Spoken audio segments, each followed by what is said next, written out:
मराठा आरक्षणासाठी लढा देणारे मनोज जरांगे पाटील आज मुंबईच्या दिशेने रवाना होत आहेत। ते आज रात्री उशिरापर्यंत आझाद मैदानावर पोहोचण्याची शक्यता आहे।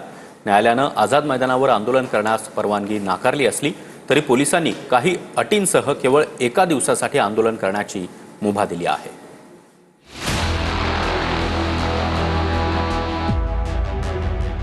जरांगे पाटील आज रात्री आझाद मैदानावर पोहोचणार आहेत। जरांगेंनी शिवनेरी किल्ल्यावर जात शिवरायांना अभिवादन केलं आणि शिवाई देवीचं दर्शन घेतलं।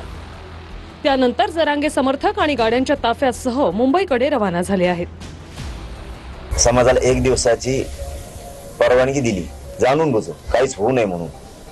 पुन्हा तीच लाट नाराजीच उसळली की जाणून बुजून एक दिवसाची दिली। सन्माननीय मुख्यमंत्री फडणवीस साहेब, तुम्हाला आदरपूर्वक सांगतो, तुम्ही आम्हाला आठ घालू नये ना 5000 लोकांची ही विनंती आहे। उच्च न्यायालयाने ज्या पद्धतीमध्ये आंदोलन मुंबईत करू नका हे जे वर्डिक्ट दिलंय, तरी पण त्याच्या विरोधात जाऊन राज्याच्या मुख्यमंत्र्यांनी आणि सरकारने एक दिवसाची त्यांना परवानगी दिलेली आहे। यासाठी पहिल्यांदा तर मुख्यमंत्र्यांचा आपण आभार मानलं पाहिजे की आमच्या समाजाच्या आंदोलनासाठी आझाद मैदानावरती त्यांनी परवानगी दिली आहे। जरांगेंना आझाद मैदानातल्या आंदोलनासाठी फक्त एका दिवसाची परवानगी देण्यात आली।